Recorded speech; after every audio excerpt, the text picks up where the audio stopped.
نحمده ونصلي على رسوله الكريم اما بعد بسم اللہ الرحمن الرحیم السلام علیکم ورحمۃ اللہ وبرکاتہ۔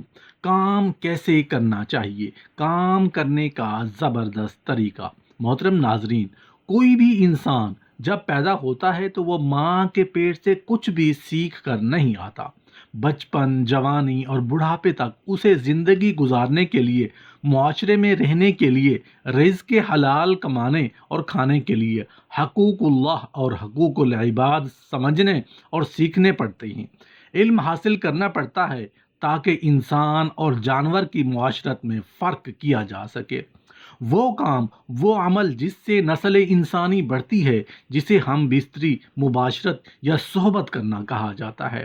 شادی سے پہلے پہلے اگر میاں بیوی ہم بستری کرنے کے علم، یعنی ہم بستری کرنے کے طریقے اور ہم بستری کے آداب سے واقف نہیں ہوں گے تو ممکن ہے شادی کے بعد ہم بستری کرتے ہوئے وہ کوئی ایسا کام سر انجام دے بیٹھیں جو شریعت کے خلاف ہو۔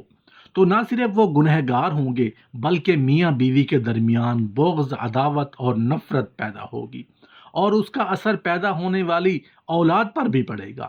اس لیے بحیثیت مسلمان لڑکوں اور لڑکیوں کو شادی سے پہلے ان تمام ہم بستری کے شرعی آداب کو جان لینا ضروری ہے۔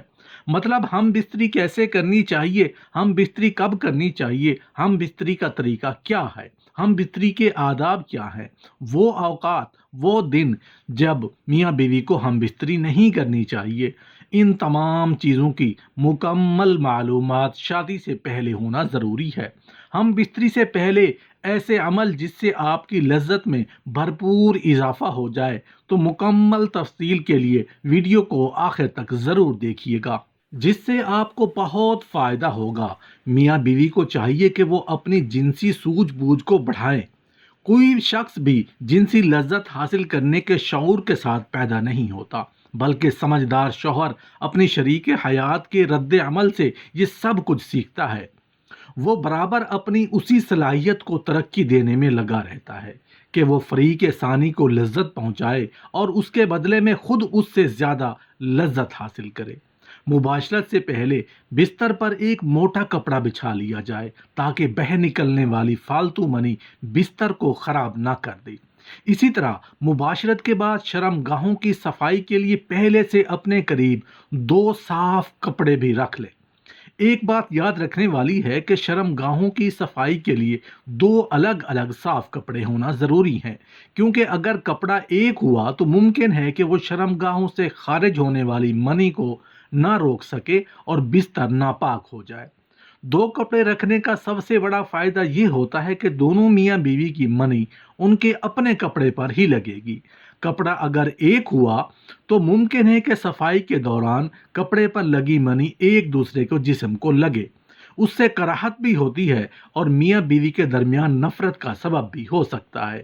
ایک کپڑے پر لگی منی پر کوئی دعویٰ نہیں کر سکتا کہ وہ شوہر کی ہے یا بیوی کی، اس لیے ہم بستری سے پہلے 2 الگ الگ صاف کپڑے اپنے قریب رکھنا ضروری ہے۔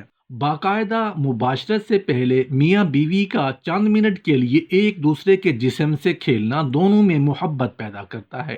پہلے دونوں کپڑے سمیت اپنے جسم کو ایک دوسرے کے ساتھ مس لیں اور کچھ دیر بعد ایک دوسرے کے جنسی اعضاء کو ہاتھ سے ٹٹولیں اور مسل کر اسے لذت دیں اور خود بھی لذت اندوز ہوں اور اپنی بیوی کو لطف اندوز کریں۔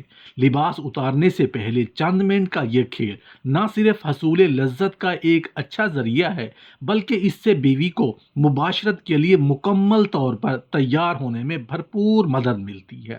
تاہم اگر مرد صورت انزال کا شکار ہو تو اسے اس دوران خاص احتیاط کی ضرورت ہوتی ہے۔ میاں بیوی کا جنسی تعلق کوئی گناہ نہیں بلکہ صدقہ ہے۔ میاں بیوی کے اس عمل کو پہلے سے طے کر لیں، یہ ایک بہت لطف اندوز ہوتا ہے۔ بیڈ روم کو رومانٹک بنانے کے لیے اپنے کمرے میں مدھم لائٹ رکھیں، کیونکہ مدھم لائٹ میں عورت کا جسم خوبصورت اور پرکشش دکھائی دیتا ہے۔ ہم بستری کرتے وقت روشنی ہلکی یا مدھم ہو تو پر لطف ہم بستری ہوگی، کیونکہ ہم بستری کا عمل مسلسل ایک پرسکون عمل ہے۔ اس پر سکون عمل کے لیے پرسکون ماحول چاہیے اور وہ ماحول تیز روشنی میں یکسر ناممکن ہے۔ اس لیے ہم بستری کے عمل کو پر لطف اور کامیاب بنانے کے لیے ضروری ہے کہ یا تو بالکل اندھیرا کر دیا جائے یا مدھم روشنی کو اختیار کیا جانا چاہیے۔ اسی طرح کمرے میں اپنی پسند کی خوشبو بھی لگا لیں۔ ہم بستری سے پہلے میاں بیوی دونوں اپنی شرم گاہوں کو ٹھنڈے پانی سے دھو لیں۔ یہ مرد کی ٹائمنگ میں اضافہ کرتا ہے اور عورت کی شرم گاہ اس قدر تنگ ہو جاتی ہے کہ جس سے ہم بستری کرنے میں بہت زیادہ لطف محسوس ہوتا ہے۔ کشادہ بستر کا انتظام کر لیں اور بستر نہ بہت زیادہ نرم ہو اور نہ ہی بہت زیادہ سخت۔ ہم بستری کے لیے میاں بیوی کے پاس وقت کھلا ہونا چاہیے۔ جنسی ماہرین کے مطابق کم از کم 1 گھنٹہ وقت ضروری ہونا چاہیے تاکہ مرد کے ساتھ ساتھ عورت کی بھی فراغت ہو سکے۔ میاں بیوی ایک دوسرے کے لباس اتاریں۔ اس طرح کرنے سے ایک دوسرے کے دل میں محبت پیدا ہو جاتی ہے۔ شوہر کے لیے بیوی کی شرمگاہ چھونے اور دیکھنے میں کوئی حرج نہیں، لیکن اسے چومنا بے حیائی ہے۔ اسی طرح بیوی کے لیے مرد کی شرمگاہ چھونے اور دیکھنے میں کوئی حرج نہیں، مگر اسے چومنا بے حیائی ہے اور اسلام کی پاکیزہ تعلیمات کے خلاف ہے۔ میاں بیوی میں خدا کی طرف سے ہی محبت پیدا ہو جاتی ہے۔ میاں بیوی کا رشتہ ایک ایسا احساس ہے جس میں محبت ہی محبت نظر آتی ہے۔ بعض اوقات کچھ لڑکے یا لڑکی کی شادی پسند سے نہیں کی جاتی، لیکن وقت گزرنے کے ساتھ ساتھ ان میں ایک دوسرے کی اتنی محبت پیدا ہو جاتی ہے کہ وہ ایک دوسرے کے بغیر نہیں رہ سکتے۔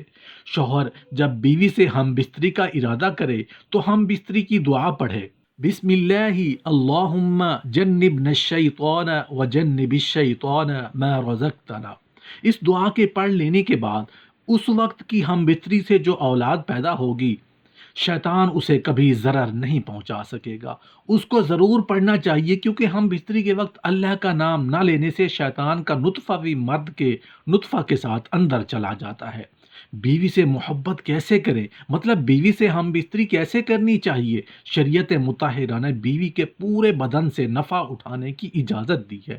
البتہ پچھلے مقام میں صحبت کرنا بیوی سے حرام ہے کہ وہ جمع کرنے کا محل اور مقام ہی نہیں، اس لیے صحبت اگلے حصے میں ہی جائز ہے، اور اس کے لیے جو بھی طریقہ اختیار کیا جائے شریعت میں اس کی ممانعت نہیں۔ البتہ اشارتاً 2 طریقے بہت معلوم ہوتے ہیں۔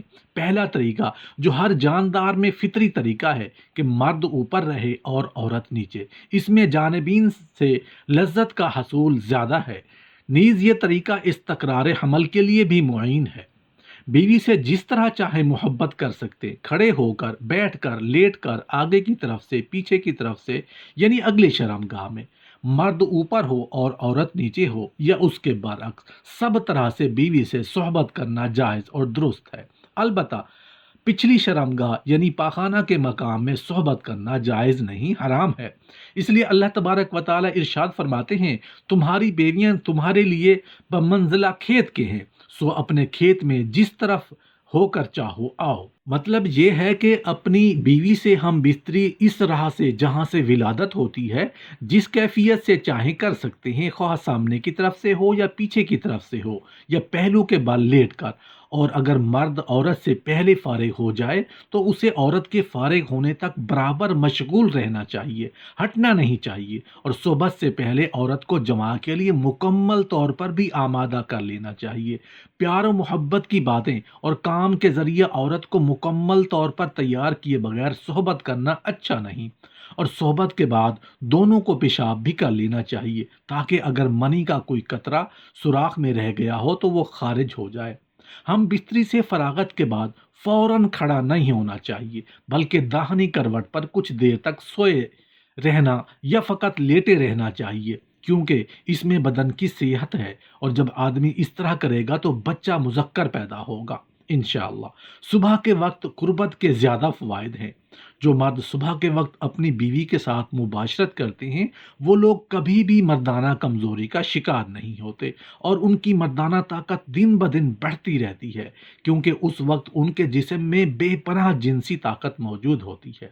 اس وقت جنسی کمزوری کا شکار افراد بھی بہتر انداز میں قربت کر سکتی ہیں، کیونکہ اریکشن اپنے عروج پر ہوتی ہے، اور رات بھر آرام کے بعد انسانی جسم صبح کے وقت جنسی توانائی سے بھرپور ہو جاتا ہے۔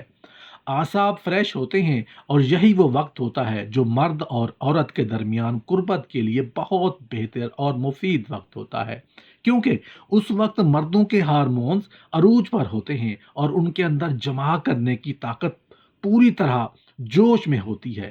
اس وقت قربت کرنے سے بہت زیادہ تسکین ملتی ہے، جس سے مرد اور عورت دونوں کو پوری طرح جنسی لذت ہوتی ہے۔ اس وقت جسم کا انگ انگ زندگی کا مزہ لے رہا ہوتا ہے، جبکہ صبح کے وقت جمع کرنے سے آپ لوگوں کی ٹائمنگ میں بھی زیادہ اضافہ ہو جائے گا۔ اس وقت ذہن پر کوئی بوجھ یا پریشانی نہیں ہوتی، اس لیے اس کا پورا دھیان جنسی قربت پر ہوتا ہے۔ اس وقت مباشرت کرنے سے عورت کے اندر حمل ٹھہرنے کا امکان بھی زیادہ ہوتا ہے۔ اسی طرح رات کو 10 بجے تک سو جانا چاہیے۔ آپ لوگوں کے جنسی حصوں کو بھی پورا سکون حاصل ہوتا ہے۔ پرسکون رہنے اور جنسی کارکردگی بہتر بنانے کے لیے بہتر نیند بہت ضروری ہے۔ لہٰذا ساری رات لیپ ٹاپ اور موبائل کے سامنے بیٹھنے سے گریز کریں، ورنہ ذہنی دباؤ تھکاوٹ سے دو چار انسان کی کارکردگی کیا ہوگی، اور آپ کو کوئی بھی کام کرنے سے لطف حاصل نہیں ہوگا۔ اللہ تعالی ہم سب کو اپنی بیوی کے ساتھ محبت کرنے کی توفیق عطا فرمائے، اور اللہ تعالی ہم سب کو اپنی بیوی کے حقوق ادا کرنے کی بھی توفیق عطا فرمائے۔ دعا ہے کہ اللہ رب العزت ہمیں ایمان کی زندگی اور موت نصیب فرمائے، اور ہمیں اپنے اور اپنے پیارے رسول صلی اللہ علیہ وآلہ وسلم کی اطاعت کرنا نصیب فرمائے۔ آمین یا رب العالمین۔